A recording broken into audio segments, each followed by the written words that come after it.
Tu passes ton temps à te battre contre tes pensées anxieuses, en espérant enfin les faire taire? Et si je te disais que c'est justement cette lutte qui nourrit ton anxiété? Dans cette vidéo, on ne va pas apprendre une énième technique de combat. On va découvrir ensemble le secret psychologique qui permet de dissoudre l'anxiété, simplement en comprenant comment elle fonctionne pour la transformer en une force tranquille. Parce que l'anxiété, avant d'être un problème, c'est une réaction tout à fait normale face à une menace ou à un stress. C'est une fonction de survie. Le souci, c'est quand cette alarme intérieure se dérègle et se met à sonner pour tout et n'importe quoi, même quand il n'y a aucun danger. Et c'est là que le combat commence. Un combat que tu ne peux pas gagner par la force. Alors, reste avec moi, parce que ce que tu vas apprendre aujourd'hui pourrait bien changer la relation que tu as avec ton propre esprit.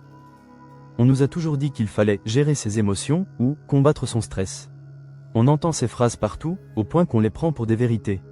Du coup, dès qu'une pensée angoissante pointe le bout de son nez, et si je rate cet entretien? Tout le monde va me trouver ridicule, cette douleur dans la poitrine, c'est sûrement grave. Ton premier réflexe, c'est de la chasser, de la contredire, de lutter. Tu te dis, arrête de penser à ça, pense positif. Mais qu'est-ce qui se passe vraiment quand tu fais ça? Imagine que tu es pris dans des sables mouvants. Ton instinct te crie de te débattre pour t'en sortir. Pourtant, quiconque connaît le secret des sables mouvants sait que c'est la pire chose à faire. Plus tu luttes, plus tu t'agites, et plus tu t'enfonces. La lutte, qui semble être la solution, devient en fait la cause de ton enlisement. Avec l'anxiété, c'est exactement le même mécanisme. C'est ce qu'on appelle l'effet rebond, ou le paradoxe de l'ours blanc. Si je te dis, surtout, ne pense pas à un ours blanc, à quoi tu penses? À un ours blanc, évidemment. Plus tu essaies de chasser une pensée, plus ton cerveau la considère comme importante et te la renvoie en pleine figure, avec encore plus de force. Cette lutte intérieure déclenche un état d'alerte permanent. Dans ton cerveau, une petite zone en forme d'amande, l'amygdale, est ton détecteur de menaces.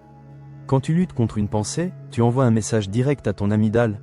Attention, cette pensée est dangereuse. Aussitôt, elle tire la sonnette d'alarme et libère des hormones de stress, ce qui provoque les fameux symptômes physiques, palpitations, muscles tendus, souffle court. Ces sensations viennent alors confirmer à ton cerveau que le danger est bien réel, ce qui génère encore plus de pensées anxieuses. Et voilà, le cercle vicieux est bouclé. La pensée crée l'anxiété, la lutte contre la pensée renforce l'anxiété, qui elle-même renforce la pensée. Tu es piégé, non pas par la pensée de départ, mais par la guerre que tu lui livres. Comprendre qu'on est pris dans ce cycle, c'est la toute première étape pour s'en libérer. La solution n'est donc pas de se battre plus fort, mais d'arrêter de se battre. Comme pour les sables mouvants, la clé est d'adopter une approche complètement différente, et même contre-intuitive. C'est ici que commence notre secret. Les 3 étapes pour dissoudre l'anxiété. Le secret pour faire fondre l'anxiété ne tient pas dans le combat, mais dans une approche en 3 temps, ralentir et observer, identifier le scénario, et enfin, transformer la relation. C'est un processus qui t'apprend à lâcher ton armure de soldat pour enfiler la blouse du scientifique qui étudie ses propres pensées avec curiosité. Étape 1, ralentir et observer. La première étape, la plus importante, c'est de cesser le combat pour adopter une posture d'observateur neutre. C'est le cœur de la pleine conscience. L'idée n'est pas de faire le vide dans ta tête, mais de regarder ce qui s'y passe sans y prendre part, sans juger, et sans vouloir tout changer sur le champ. Imagine que tes pensées sont des nuages qui traversent le ciel. Certains sont sombres et menaçants, d'autres légers et éphémères. Ton rôle n'est pas de chasser les nuages noirs, mais de t'asseoir dans l'herbe et de les regarder passer. Tu notes leur forme, leur vitesse, leur couleur, sans te prendre pour eux. Tu n'es pas le nuage, tu es le ciel qui les contient tous. Concrètement, quand une pensée anxieuse débarque, au lieu de te dire « Non, je ne veux pas penser à ça », essaie de la décrire. Par exemple, au lieu de t'identifier à la pensée « Je vais échouer », dis-toi « Tiens, je remarque que mon esprit est en train de me proposer une pensée sur le thème de l'échec. » Cette petite phrase change tout. Elle crée une distance. Tu n'es plus la pensée, tu es celui qui l'observe. Psychologiquement, c'est très puissant. Ça désamorce la réaction de combat. En arrêtant de lutter, tu signales à ton amygdale qu'il n'y a pas de danger immédiat. Cela permet à ton cortex préfrontal, la partie logique de ton cerveau, de reprendre les commandes. Tu passes d'un mode panique à un mode calme et observateur. En pratiquant cette observation, tes pensées perdent leur charge émotionnelle. Elles sont peut-être encore là, mais elles ne te contrôlent plus. C'est le premier pas pour reprendre le dessus. Étape 2, identifier le scénario anxieux. Une fois que tu sais observer tes pensées sans te battre avec, l'étape suivante, c'est de les comprendre. Les pensées anxieuses sont rarement aléatoires. Elles suivent presque toujours les mêmes schémas, les mêmes scénarios que ton esprit rejoue en boucle. C'est ce que les psychologues appellent des distorsions cognitives. Ta mission, ici, est de jouer au détective pour découvrir les scénarios préférés de ton anxiété. En voici quelques-uns parmi les plus courants. Et si le pire arrivait? Mon ami ne m'a pas répondu. il doit me trouver ennuyeux. Tu ne vois que le négatif. Si ce n'est pas parfait, c'est un échec total. Prends un carnet et, pendant une semaine, note les pensées anxieuses qui reviennent le plus souvent. Essaie de voir si elles correspondent à ces catégories.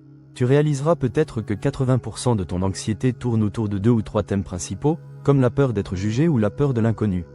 Cette étape est incroyablement libératrice, car elle dépersonnalise l'anxiété. Ce n'est plus ta faute, c'est juste ton cerveau qui lance un vieux programme.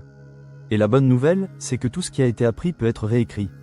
En reconnaissant le scénario, tu n'es plus l'acteur piégé dedans, tu deviens le réalisateur qui peut décider de changer le script. Étape 3. Transformer la relation. Maintenant que tu sais observer et identifier tes pensées, il est temps de passer à la transformation. Transformer ne veut pas dire supprimer. Il s'agit de changer la dynamique, de passer d'une relation de conflit à une relation de compassion avec ton propre esprit. Pour ça, on va utiliser une technique toute simple, celle du meilleur ami. Quand une pensée anxieuse se présente, après l'avoir observée et identifiée, pose-toi cette question. Qu'est-ce que je dirais à mon meilleur ami s'il venait me voir avec cette même peur ?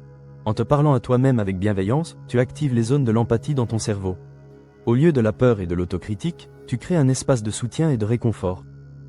Tu peux renforcer cette approche avec la gratitude. Chaque jour, note 3 choses pour lesquelles tu es reconnaissant.